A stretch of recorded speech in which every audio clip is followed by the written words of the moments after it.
ಮೊಯ್ತ್ ಮತ್ತು ಸೆಮಾ ಗಂಡ ಹೆಂಡತಿಯಾಗಿದ್ದರು. ಅವರಿಗೆ ಅವಳಿ ಮಕ್ಕಳಿದ್ದರು. ಸೋನು ಮತ್ತು ಮೋನು ಎಂಬ ಹೆಸರಿನ ಮಕ್ಕಳು. ಇಬ್ಬರೂ ಅವಳಿ ಮಕ್ಕಳು. ಆದರೆ ಅವರ ಮುಖಗಳು ಸಂಪೂರ್ಣವಾಗಿ ಭಿನ್ನವಾಗಿದ್ದವು. ಅವರ ಮುಖಗಳು ಮಾತ್ರವಲ್ಲದೆ ಅವರ ಆಲೋಚನೆಗಳು ಮತ್ತು ಅಭ್ಯಾಸಗಳು ಸಹ ವಿಭಿನ್ನವಾಗಿದ್ದವು. ಪ್ರತಿದಿನವೂ ಮೊಯ್ತ್ ಭಾನುವಾರ ಬೆಳಿಗ್ಗೆ ಬೇಗನೆ ಎಚ್ಚರಗೊಳ್ಳುವಂತೆಯೇ ಮತ್ತು ಸೋನು ಭಾನುವಾರ ಬೇಗನೆ ಎದ್ದು ಹೊರಗೆ ಸೋಫಾದ ಮೇಲೆ ಕುಳಿತು ಓದುತ್ತಿರುವುದನ್ನು ನೋಡುತ್ತಾನೆ. ಸೋನು, ಮಗನೇ, ನೀನು ಓದಲು ಬೆಳಿಗ್ಗೆಷ್ಟು ಬೇಗ ಎದ್ದೇಳುತ್ತಿರುವುದು ಏನು ವಿಷಯ? ಅಪ್ಪ, ನಾಳೆ ಹಿಂದಿ ತರಗತಿ ಪರೀಕ್ಷೆ ಮತ್ತು 2 ದಿನಗಳ ನಂತರ ಇಂಗ್ಲಿಷ್ ಪ್ರಾಜೆಕ್ಟ್ ಕೊಡಬೇಕು. ಅದಕ್ಕಾಗಿಯೇ ನಾನು ಬೆಳಿಗ್ಗೆಯಿಂದ ಅಧ್ಯಯನ ಮಾಡಲು ಕುಳಿತೆ. ಆಗ ಸೆಮಾ ಸೋನುಗೆ ಉಪಹಾರ ತರುತ್ತಾಳೆ. ಅವನು ಬೆಳಿಗ್ಗೆ ಬೇಗನೆ ಎದ್ದು ಸ್ನಾನ ಮಾಡಿ ಓದಲು ಪ್ರಾರಂಭಿಸುತ್ತಾನೆ ಮತ್ತು ಇನ್ನೊಬ್ಬ ಮಗ ಮೋನು ಆದರೆ ತನ್ನ ಸ್ನೇಹಿತರೊಂದಿಗೆ ಬ್ಯಾಟ್ ಬಾಲ್ ಆಡಲು ಹೊರಗೆ ಹೋದನು. ಅಮ್ಮ ಬೇಗನೆ ಬ್ಯಾಟ್ ಬಾಲ್ ಆಡುತ್ತಾ, ನನಗೆ ಹಸಿವಾಯಿತು, ನನಗೆ ಉಪಹಾರ ಕೊಡು. ನೀನು ಸಂಪೂರ್ಣವಾಗಿ ಒದ್ದೆಯಾಗಿ ಬೆವರಿದೆ. ಮೊದಲು ಸ್ನಾನ ಮಾಡು, ನಂತರ ನಾನು ಉಪಹಾರ ಮಾಡುತ್ತೇನೆ. ಓ ಅಮ್ಮ, ರಜೆ ದಿನವಾದರೂ ನೀನು ನನಗೆ ನೆಮ್ಮದಿಯಿಂದ ವಿಶ್ರಾಂತಿ ಕೊಡುವುದಿಲ್ಲ. ವಾರದಲ್ಲಿ 1 ರಜೆ ಸಿಗುತ್ತದೆ. ನೀನು ನನಗೆ ಬೆಳಿಗ್ಗೆ ಸ್ನಾನ ಮಾಡಿಸಿ ಓದಲು ಕೂರಿಸುತ್ತೀಯಾ? ನನಗೆ ಇಡೀ ದಿನ ಓದಲು ಸಮಯವಿದೆ. ನಾನು ಸ್ನಾನ ಮಾಡಿ ಓದುತ್ತೇನೆ. ಮೋನು, ಮಗನೇ, ನಾಳೆ ನಿನಗೆ ಪರೀಕ್ಷೆ ಇದೆ. ಹಾಗಾಗಿ ಸೋನುವಿನಂತೆ ಮೊದಲು ನೀನು ಪರೀಕ್ಷೆಗೆ ತಯಾರಿ ನಡೆಸಬೇಕು ಮತ್ತು ಉಳಿದದ್ದು ಸುತ್ತ ಆಟವಾಡು. ನಾನು ಕೂಡ ಓದುತ್ತೇನೆ. ಸಮಯಕ್ಕೆ ಸರಿಯಾಗಿ ಕೆಲಸ ಮಾಡದವರು ಯಾವಾಗಲೂ ಪಶ್ಚಾತ್ತಾಪ ಪಡಬೇಕಾಗುತ್ತದೆ. ಕೆಲಸ ಇರಲಿ, ತಿನ್ನಲಿ ಅಥವಾ ಕ್ರೀಡೆ ಆಡಲಿ, ಎಲ್ಲವನ್ನೂ ಸಮಯಕ್ಕೆ ಸರಿಯಾಗಿ ಮಾಡಬಾ. ಆಗ ಮಾತ್ರ ನೀವು ಜೀವನದಲ್ಲಿ ಮುಂದುವರಿಯಲು ಸಾಧ್ಯವಾಗುತ್ತದೆ. ಸೋನುವಿನಂತೆ ಸಮಯವನ್ನು ಸರಿಯಾಗಿ ಬಳಸಿಕೊಳ್ಳಲು ಕಲಿಯಿರಿ. ನಾನು ಕೆಲವು ಪ್ರಮುಖ ಕೆಲಸಕ್ಕಾಗಿ ಹೊರಗೆ ಹೋಗಬೇಕು. ನಾನು ಸಂಜೆ ಬಂದು ನಿಮ್ಮಿಬ್ಬರ ಹಿಂದಿ ಪ್ರಶ್ನೆಗಳು ಮತ್ತು ಉತ್ತರಗಳನ್ನು ಕೇಳುತ್ತೇನೆ. ಈ ಮಾತು ಸ್ವಲ್ಪ ಸಮಯದ ನಂತರ ಅಲ್ಲಿಂದ ಹೋಗುತ್ತದೆ. ಸೋನು ಹಿಂದಿಯಲ್ಲಿ ಎಲ್ಲವನ್ನೂ ಕಲಿಯುತ್ತಾನೆ. ಮೋನು ಇಂಗ್ಲಿಷ್ನಲ್ಲಿ ಪ್ರಾಜೆಕ್ಟ್ ಮಾಡಲು ಪ್ರಾರಂಭಿಸುತ್ತಾನೆ. ಮೋನು ಅಧ್ಯಯನ ಮಾಡುವ ಬದಲು ಟಿವಿ ನೋಡಲು ಪ್ರಾರಂಭಿಸುತ್ತಾನೆ. ಮೋನು ಸ್ನೇಹಿತರು ಅವನ ಬಳಿಗೆ ಬರುತ್ತಾರೆ. ಮೋನು ಆಟವಾಡಲು ಆಹ್ವಾನಿಸಲು ಎಲ್ಲರೂ ಹೊರಗೆ ಕೆಟ್ಟ ಚೆಂಡು ಆಡಲು ಕಾಯುತ್ತಿದ್ದಾರೆ. ಮೋನು ತನ್ನ ತಾಯಿಯನ್ನು ಅಮ್ಮ ಎಂದು ಕರೆಯುತ್ತಾನೆ. ನಾನು ನನ್ನ ಸ್ನೇಹಿತರೊಂದಿಗೆ ಆಟವಾಡಲು ಹೋಗುತ್ತೇನೆ. ನೀವು ಆಟವಾಡಲು ಹೋದರೆ ನಂತರ ನೀವು ಯಾವಾಗ ಓದುತ್ತೀರಿ? ನೀವು ಹೆಚ್ಚು ಓದದಿದ್ದರೆ ನಿಮ್ಮ ಅಂಕಗಳು ಕಡಿಮೆಯಾಗುತ್ತವೆ. ಹೇ ಅಮ್ಮ, ನಾನು ಸಂಜೆ ಓದುತ್ತೇನೆ.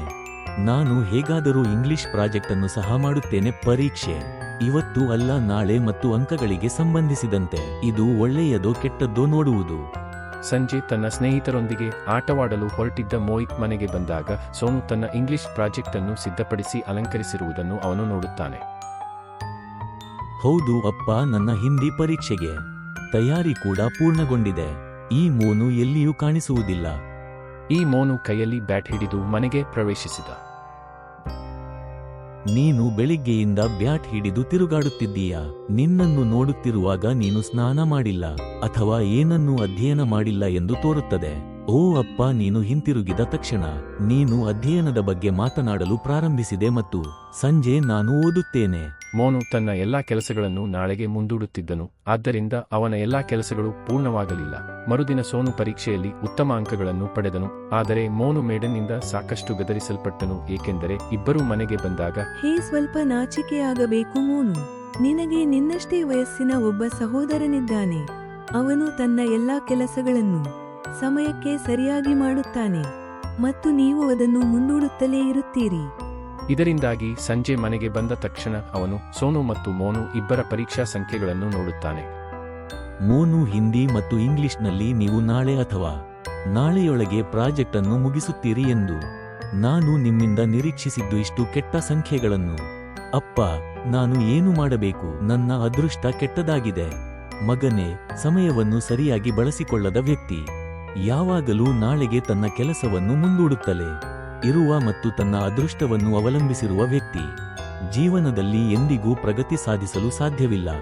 ಆದ್ದರಿಂದ ನಾವು ನಮ್ಮ ಸಮಯವನ್ನು ಸರಿಯಾಗಿ ಬಳಸಬೇಕು. ನೀವಿಬ್ಬರೂ ರಜೆ ಪಡೆದಿದ್ದೀರಿ, ಆದರೆ ಸೋನು ಸಮಯವನ್ನು ಸರಿಯಾಗಿ ಬಳಸಿ. ಅದರ ಫಲಿತಾಂಶ ನಿಮ್ಮ ಮುಂದಿದೆ ಮತ್ತು ಅದೃಷ್ಟದ ವಿಷಯದಲ್ಲಿ ನಮ್ಮ ಅದೃಷ್ಟವನ್ನು ನಾವೇ ಮಾಡಿಕೊಳ್ಳಬೇಕೆಂದು ನಮಗೆ ಕಲಿಸಲಾಗಿದೆ.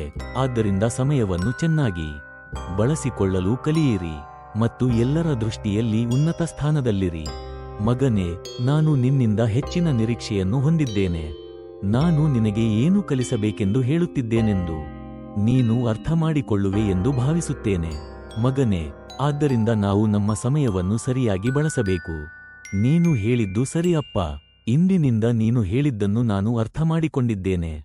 ಸೋನುವಿನಂತೆ ನೀನು ನನ್ನ ಬಗ್ಗೆ ಹೆಮ್ಮೆಪಡುವಂತೆ ನಾನು ಸಮಯವನ್ನು ಅನುಸರಿಸುತ್ತೇನೆ.